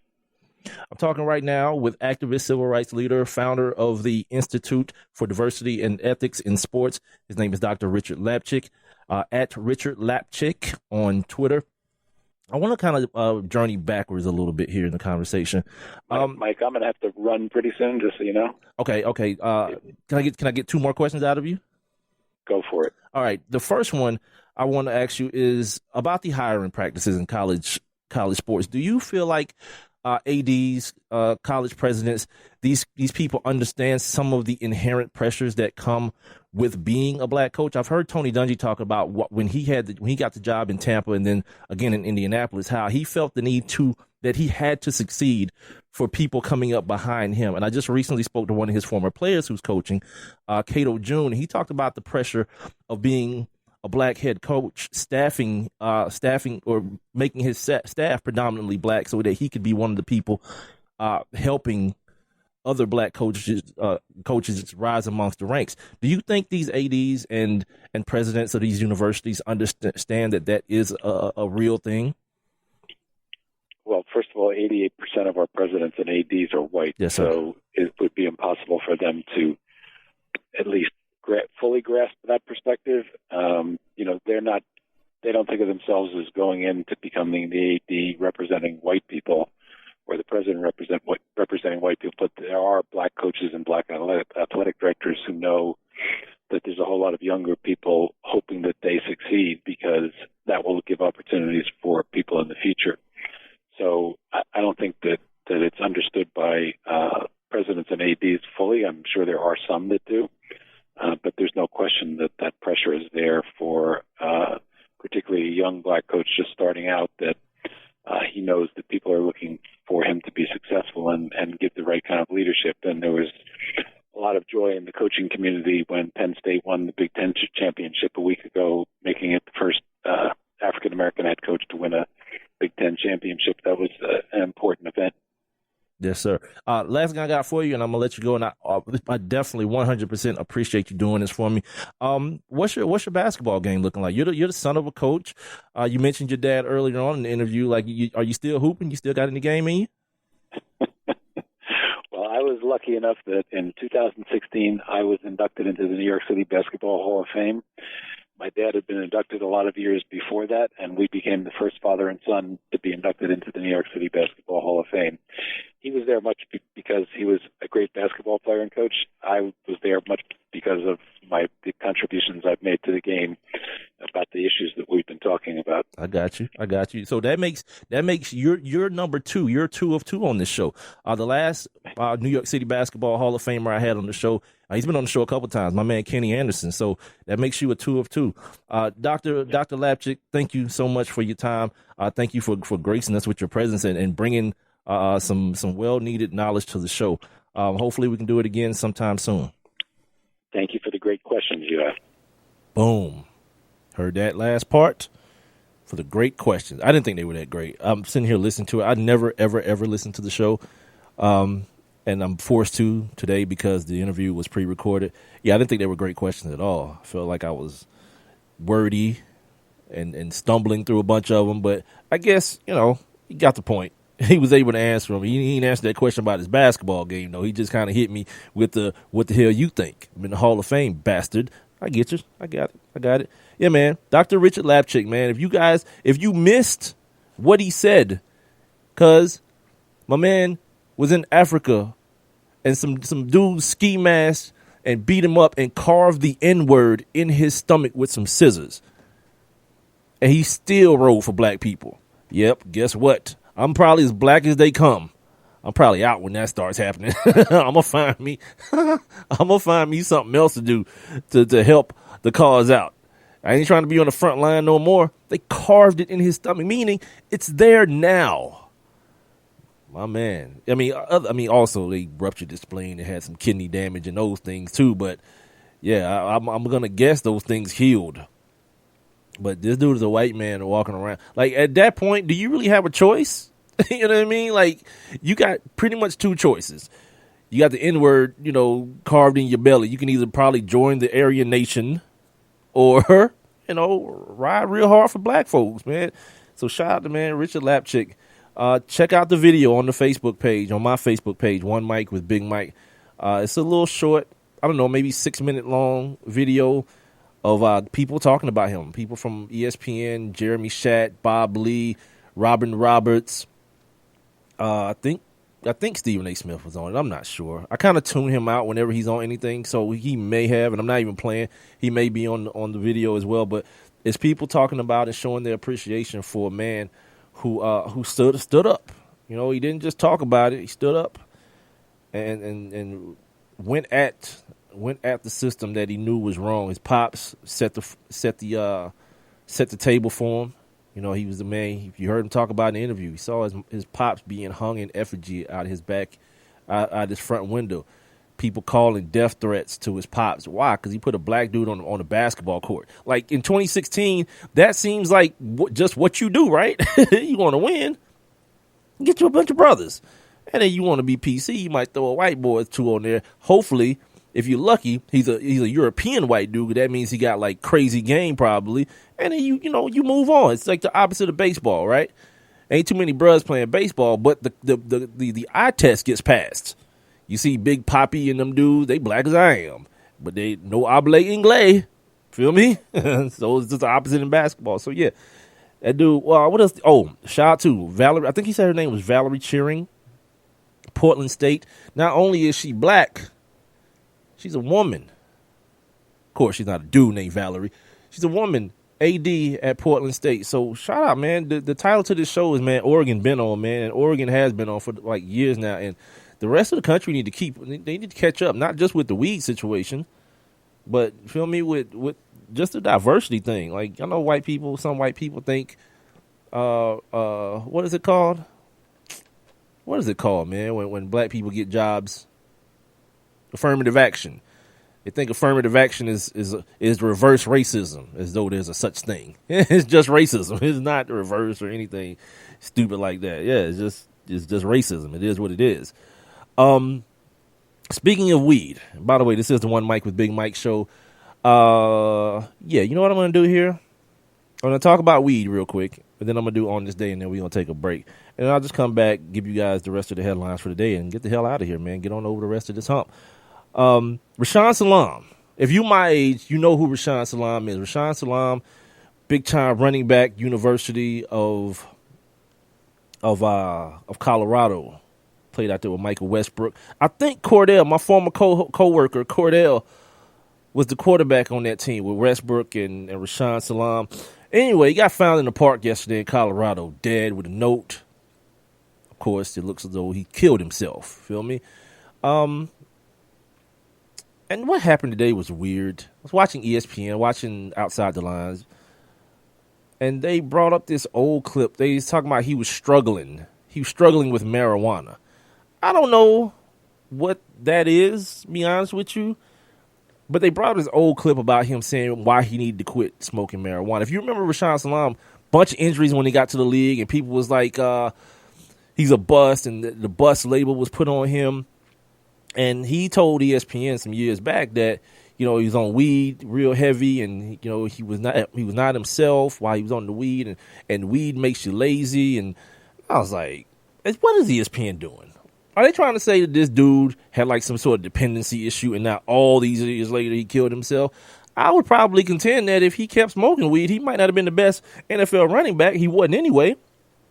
He may not have killed himself. Don't know this to be true or not. I'm just saying. Yeah, he was the rookie of the year. He had the most rushing yards for a rookie at that point, right? Big L, his Bears, right? Put it on the poll, Renee. At One Mike with Big Mike, hashtag put it on the poll. Let's find out about people's weed usage, because apparently Rashaan Salam said the weed made him lazy. So put it on the poll. Weed makes me happy, sad, lazy, mad. That's pretty much all the doors, right? Happy, sad, lazy, mad. Put it on the poll. Hashtag put it on the poll. Don't forget, you guys can put it on the poll as well. You got an issue that's going on. You got something that you want to know. You want the people to chime in on whatever you want to ask them. You just heard me ask about the weed, because it'd be letting you know. Shout out to my homie Sean Smith, too. He's an idiot. Like, now that's my dude. We be going back and forth on Twitter every now and then. Yeah, he's a wild dude. Sean Smith. What is this? Autumn? I don't remember his damn Instagram or Facebook or Twitter or whatever. Sean Smith, man, former NFL D lineman. The results of the poll question: Donald Trump, 7.25%. Love it. Hate it, 0%. Yes. 75% don't give a damn about Donald Trump being the person of the year. Yeah, because at this point, like, it's way more worse stuff to worry about. This is what I'm gonna do. I'm gonna hold off on this day and come back and do it at the beginning of the next segment. Yeah. Here's the other thing that I hope comes out of this Rashaan Salam situation. I know it's like mad early in the game. He's only 40. What was he? I'm 39, so he's like 41. I hope his people donate his brain for research, man. You know what I mean? Because I'm not all about that life, man, where they try to like insinuate that he had a weed problem that caused him to be depressed and kill himself. Like, I know what route they were going down with that foolishness, man. But if science steps in and says, nah, man, look at this dude's brain. His brain is like hella calciated, man. Or calcified is the word. I just made up a word. Calcified. If you don't know about chronic traumatic encephalopathy, that's what it is. It's a buildup of tau proteins in your brain from getting hit over and over and over in the head. So if his people donate his brain, we're going to find out more. We're going to find out more about this dude as it goes on. You know a name that we haven't heard here lately until just here recently? And I'll bring it up here on the other side of the break. Trey Mason. You know, that story came out at the beginning of the season, before the season started, and we hadn't heard about Trey Mason until now, until some douchebag wanted to use him as an excuse for not being good at his job. How you love that. What's going on right now? Looking at are the Hawks winning or losing? Because the Hawks have been so bad lately, man. They can't win nothing. And now they got the Heat. I can't, because the screen, it's like the picture-in-picture, and the screen's too little. I can't see what the score is. It looks like they might. Yeah, they winning. They beating the Heat by 10. And the Heat is a trash team.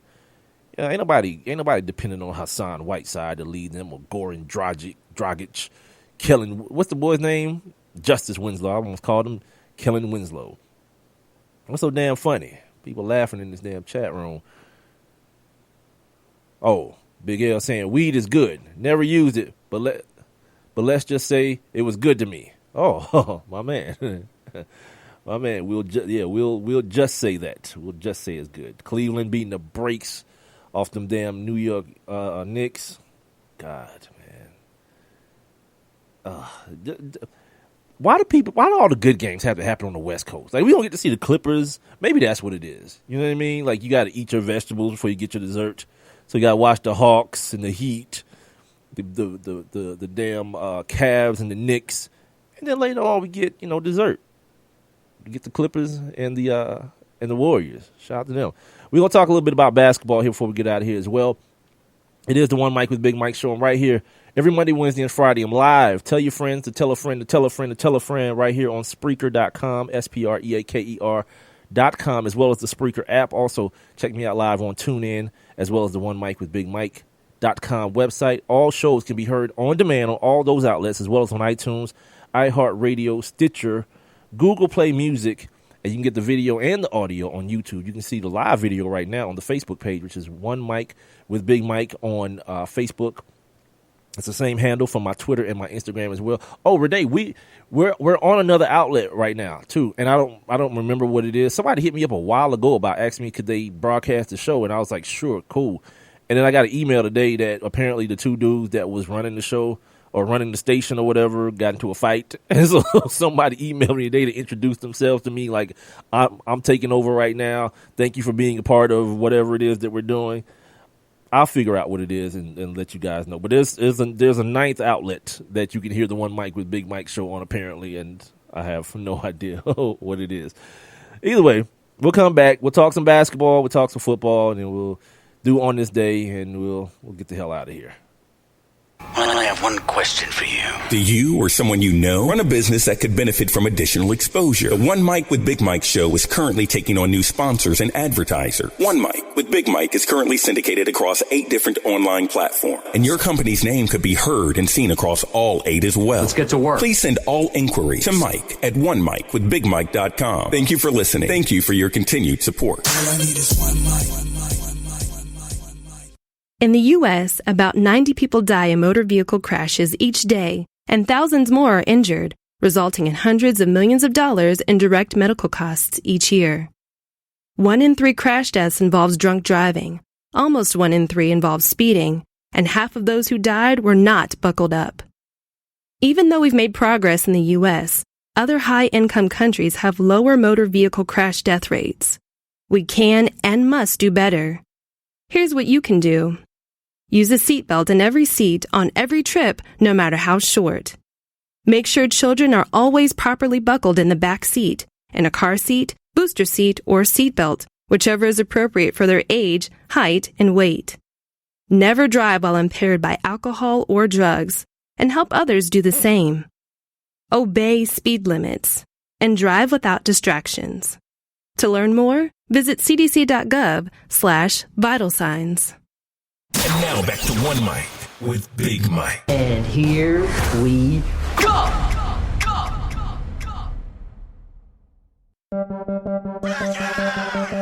Damn, this beat is so sexy. Welcome back. Last segment of the show right here on the One Mic with Big Mike show. Appreciate you guys for hanging out, man. I'm right here, Spreaker.com, the Spreaker app. I'm also on TuneIn, and of course, OneMicWithBigMike.com. Live every Monday, Wednesday, and Friday, starting at 7 o'clock. No shows next week. You might get some best of situations from the kid, but, we'll see how that works out. The video is going on right now. The live stream is on Facebook. My page is One Mic with Big Mike, the number 1, MIC, WITHBIGMIKE. And don't forget, there's some tabs on here. Renee put some tabs on the page, so you guys can just easily connect with my Twitter and my Instagram, and that way you guys can follow me. After you like the Facebook page, you can follow me on Twitter and Instagram. My Instagram is relatively ignorant at times. I try to use it more so to promote the show, but if I see something ignorant, I'll repost it and take all the credit for it. I ain't giving you no damn credit for an ignorant Instagram post. Of course not. You can text the show at 404-902-8104 if you missed any of the interviews from earlier.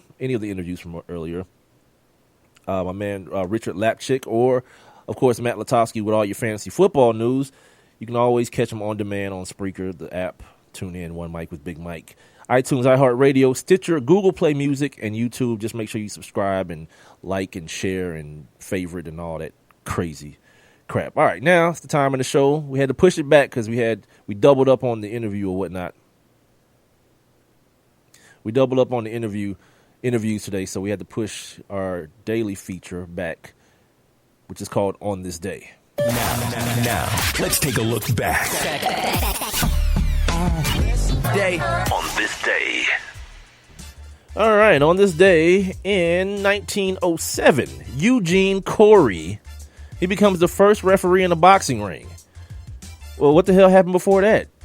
Is this like a blood sport? Just fight to the death, or fight till one dude can't get up no more? Yeah, man, that's craziness, dude. Hey, dude, if you listen, like, who was the dude? It's a black guy who's like the first world champion. He escaped slavery and then took his ass over to London and figured out that people would pay you to beat up white people. And that was all he needed to know. Yeah, these dudes was like fighting for like 36 rounds, 40 rounds in a boxing match. Like, he was fighting, like, the fans, the spectators was trying to jump in because he was black and help the white dude out. One of the most crazy things. And it's bare knuckle too, by the way. No gloves, bare knuckle, just like launching off on cats. On this day in 1911, the National Hockey Association forms with teams in New Westminster, Vancouver, and Victoria. On this day in 1937, the Boston Red Sox acquired the contract of 19-year-old Ted Williams. You guys know him, Teddy Ballgame. Didn't Ted Williams hit for 400 or whatever, 61 home runs? Am I thinking about the same guy? See, I don't pay attention to baseball stats and records before they let the Negroes play. They don't count to me, for obvious reasons. On this day in 1963, CBS introduced the first ever instant replay during the Army-Navy football game. That's going to be going down this weekend again for all you patriotic type. To me, it's just football. I might check out a little bit of it, but like, cats get real emotional. It's Army versus Navy. These guys have sacrificed everything. Yeah, that's the other thing. This is just football. I don't know. And finally, on this day in 1995, the NBA settles a strike of referees. The referees to return on December the 12th. And ladies and gentlemen, that is your Hump Day edition of On This Day. Hump Day! All right. Excuse me. Where did I leave off before we went to break? Oh. So I got to give you guys this update. And I probably will, as long as this thing pops up in my readings. My daily readings. The Joe McKnight situation, since we've been gone, the white dude that killed Joe McKnight, like, and black people, stop saying shot. Because shot could mean, like, getting shot could be a shot in the foot or a shot in the hand. This dude is dead. He's killed. He killed him. He didn't shoot Joe McKnight. He killed him by way of shooting him. Anyway, he got charged with manslaughter. And apparently, they're about to do a third autopsy on Joe McKnight. The first one was done, prototype, or not prototype. What's the word I'm looking for? Because you have to. What's the damn word I'm looking for? Anyway, protocol is the word I'm looking for. They had to do the first autopsy, of course. And then his parents or his people was like, damn that. We want another one done. We don't trust y'all. Do another one. We want some different. We want the results from another one. But now they're going to do another one based on the fact that my man is going to try to pull this bull crap. He's trying to pull this damn, what is it called, stand your ground situation. So now they got to do the autopsy again to make sure that he was where he was standing and try to recreate the crime scene or whatever to either prove or disprove the whole stand your ground situation on it. Look, man. I don't like those laws. And by the way, this goes back. That documentary 13th, check it out, man. You can find out where a lot of these damn laws come from. These stand your ground situations where a dude with a gun can just kill a dude who hadn't placed hands on him. He just kill a dude without a gun and be like, I was scared. So anybody with a punk can murder. Any white dude that's a punk can just murder a black dude is what the law says to me. Renee, what are you talking about? Renee's in the chat room. You guys can join the chat room as well if you guys want to go over to Spreaker or the app, or, of course, my website, onemicwithbigmike.com, and click on that little thought bubble icon. You'll be up inside the live interactive chat room. At times, what did I say? She said, at times, question. I don't know what that means. And then she says, as Nancy Grace to John Abrams this morning, stop saying they had a fight. They had a verbal altercation. Yeah. Yeah. That's a perfect time for me to interject this story, because that's a thing too. That's a real thing. My last radio gig here in Atlanta, right? I got fired. Here's why I got fired. And I kind of allude to this story a lot, but there's never really a place just to interject it. But since Renee is saying this, look, this is a real thing. And it goes back to the conversation I was having on Monday about the rules. Like, who sets the rules about how people are supposed to act? Like, there's a certain set of rules of how black men are supposed to act. You can't be a black man and have like normal human emotion because somebody's going to be threatened or somebody of a different color is going to be scared. You feel me? And this is something throughout history. So anyway, a situation happened at the job where I laughed at a kid, right? And my man had his daughter at work with us. And then he came where I was, and I guess he was trying to show out for his daughter. Asked me like what the hell my problem was. And I was like, homeboy, you need to peace out. I'm not the one you want that life with. If you're trying to show out in front of your daughter, all right, mission accomplished. You need to move on. So that happened, and I thought it was over. So I leave out of the room that I was in and go holler at some people. And then my man walks up on me. Like, he's a couple of feet away from me. He's like, hey, man, I need to go talk to you. I was like, look, cuz, I don't need to talk to you about nothing. We're going to do the gig, and we both going to go home to wherever we live. That's what's going to happen. He said it again. I said, my man, walk away. You got to walk away immediately. Then he's like inching towards me. Like, I'm from Decatur, man. Like, I believe in personal space. And so he's inching towards me. So then I turn and face him because I don't like I've never believed in letting somebody hit you first. If there's a threat involved, I'm going to get you before you get me. So I turn to him and I get loud. I said, man, you need to walk the F away. I ain't say F, but you know.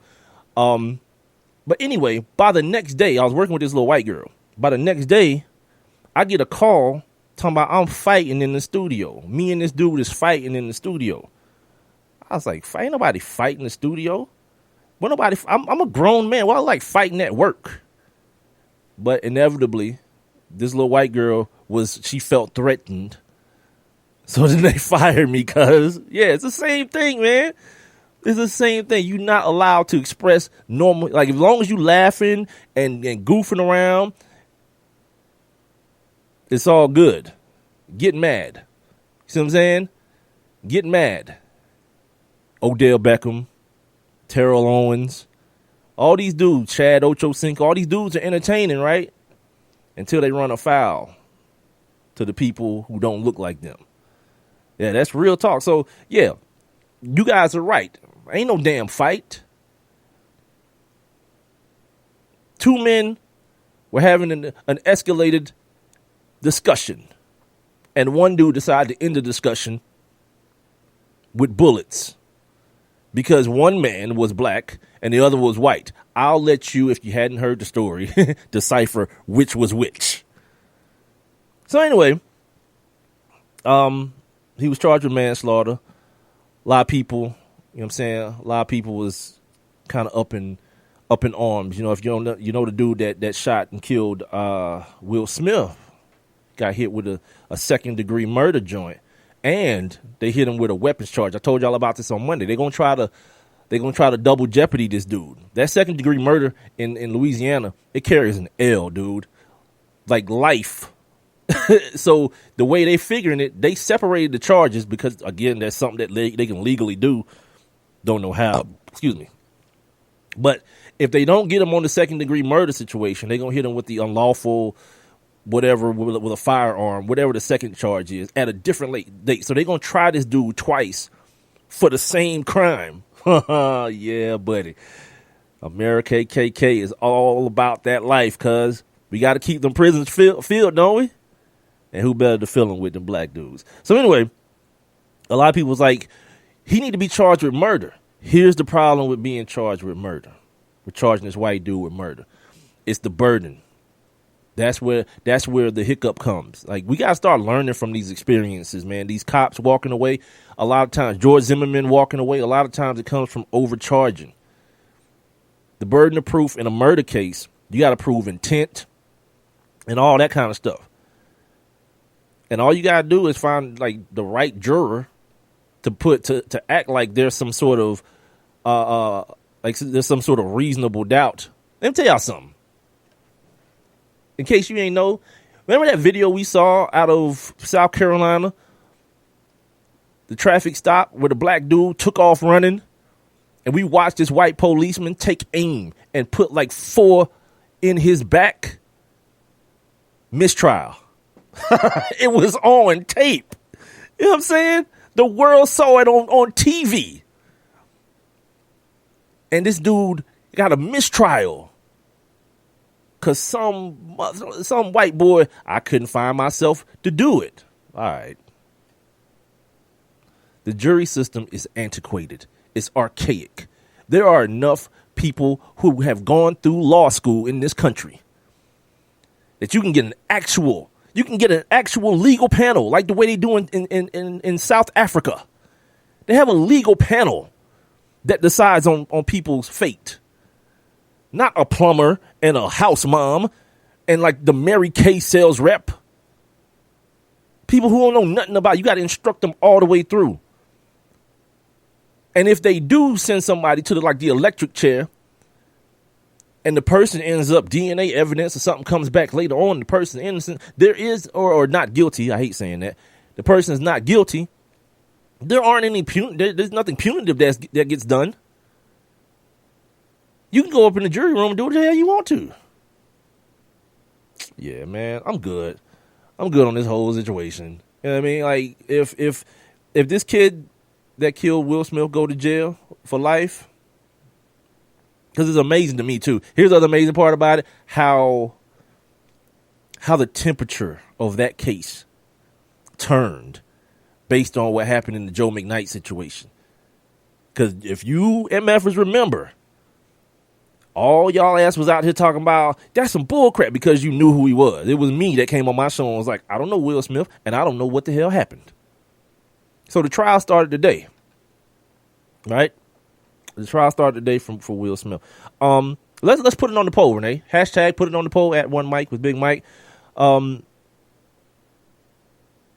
you satisfied with a manslaughter charge in the case of Joe McKnight? Simple yes or no. Don't put I don't give a F on this one, Renee. Just put yes or no for this one. Yeah, because that would be ridiculous, you know. So yeah, the trial, and I can't ever remember homeboy's name. You guys know how I am with names and whatnot. I'm trying to find the article here about the homie. Anyway, Pierre Thomas, the former running back for the former running back for the Saints, he's testifying. Apparently he was there too. Like when it first started, you thought it was just an altercation between these two dudes, right? When it first happened, there was a gang of people there, dude. Pierre Thomas says he personally tried to stop the road rage in English altercation. Thomas was in one of the 3 cars in Smith's caravan. Pierre testified during the caravan, Smith's Mercedes SUV was involved in a crash with a Hummer. Thomas couldn't immediately figure out what was happening, but says he saw Smith had gotten out of his car and was joining with the men in the Hummer. That's going to be important, right? That's going to be important that now they're going to have to decide who initiated the altercation. And you might make a case that Will Smith initiated the altercation because guess whose car hit whose car first and tried to pull off because he knew he was drunk. That's what came out after as well. The blood alcohol level. This is why you got to be careful, man, who you just automatically ride for. Because you MFers, just like me, don't know who Will Smith is. The only thing you know about him is he played football. That's all you knew. But so many of y'all wanted to do what? Jump on the side of the dude, you know, Tyrann Matthews and all these dudes and dudes talking about, I hope they deal with this dude in jail and all this kind of craziness. Yep. Yeah. Now look at you. Now it's turned into a race thing and everybody's like, wow, free Cardell. Yeah, now. Miss me with the bull, man. Let it play out now. Now it's just time to let it play out. Pierre Thomas says that Smith's wife tried to hold Will back, saying things like, we have kids, but the men continued to yell at each other. One of the men in Smith's party, Richard Hernandez, listen to this part, took off his shirt as if he was ready to fight. Yeah, that looked like a problem. You know what I mean? Now, because now if I'm this kid Cardell, it look like y'all about to try to jump on me out here in these streets. All y'all coming from this restaurant, Will Smith, now we know was drunk. We can assume that the rest of his party was too. And I know if Cardell was drunk or high, that would have been came out immediately. Again, I'm not on nobody's side. I'm just reading y'all what's coming out as it's coming out from this damn trial. This is the One Mic with Big Mike show. We got a couple minutes left in the show here tonight. I'm going to wrap this up and move on.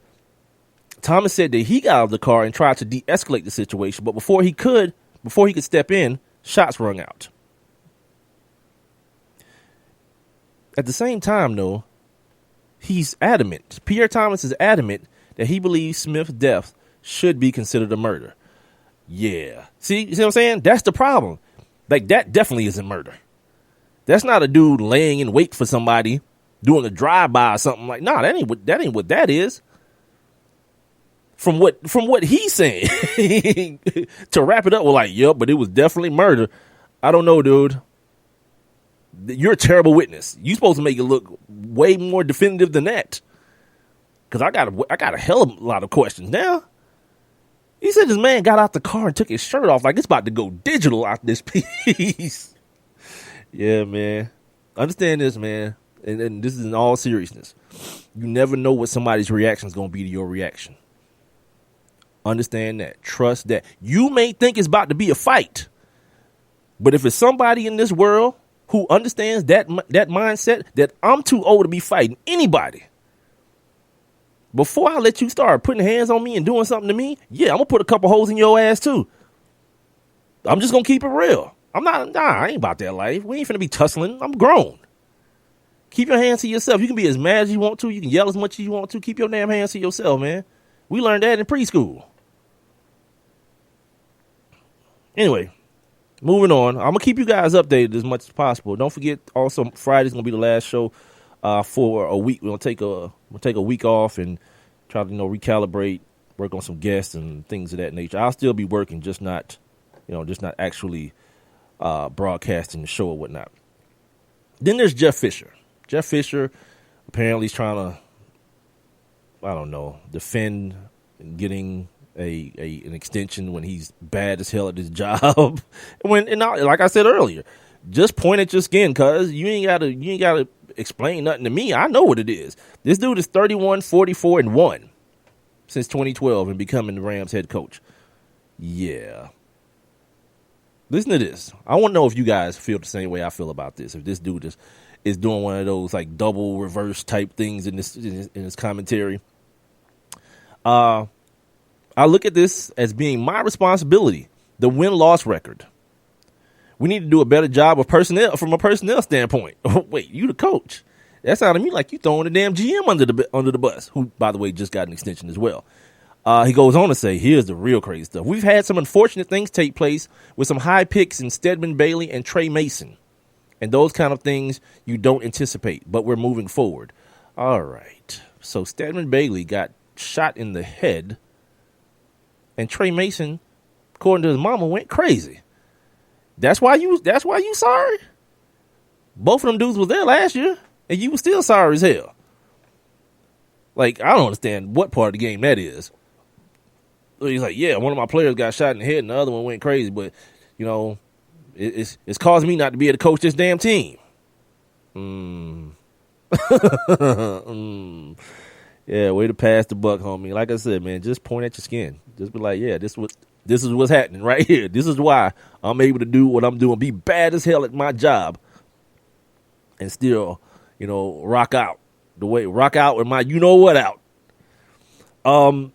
Let's wrap everything up with the NBA, man. We only got like 6 minutes left in the show here on the One Mic with Big Mike show on this hump day. While you, D-bags, was probably like watching a dog hump a tree for Monday Night Football on Monday. You know what I was watching? I was watching Klay Thompson get plenty of effing buckets. You understand that? All the way live.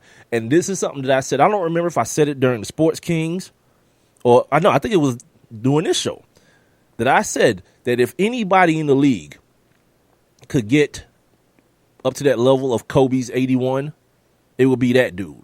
And it sounds crazy when you think, before Monday, it sounds crazy to think about it. But here's why. I got a pretty plausible reason why. Because of his shot. This is the reason like Klay Thompson can get so hot so quickly, because his shot is so pure. And once he finds the range and once it gets locked in, he could probably damn near shoot the threes with a blindfold on. Because the form is always there. He don't exert a lot of energy at the rim. He's not a leaper. He's not a skywalker. So the shot can stay consistent over and over and over again. So when it starts going in, the basket turns into a like a laundry basket. It gets huge. And you see it every now and then, that 37 points in a quarter, 40 and a half last night, 60 and 90 seconds of handling the basketball, of actual handling the basketball. That dude dribbled the ball 11 times in a basketball game. Like, if you watching the Knicks game right now, Carmelo probably has dribbled the ball 11 times on a couple of possessions tonight. That dude dribbled the ball 11 times in an NBA basketball game and scored 60 effing points. God, man. For anybody that's on that Charles Barkley tip, where, you know, this is quote unquote girly basketball, I'm signing up for it every time. Every time out the box. That's awesome. Then you got KD out there, Steph, Draymond. Yeah, dude. Like, I just want to be entertained by my sports. You know what I mean? That's the only reason I care about the Hawks being good or decent. They ain't even gotta be good. Just be decent. Because I wanna enjoy what I'm watching. Good news, bad news, depending on who you are. Magic Johnson coming back to ESPN. Starting on Christmas Day, Magic Johnson and Michael Wilbon will be back in the pregame and I guess halftime show on ESPN. Like, what happened to like Coach Collins and Jalen and Sage? Y'all didn't like that? See, I'm gonna tell you what it is, man. It's that copycat thing. Like, everybody want that foolery that goes on with the TNT squad, and they trying to find it in some semblance of a way.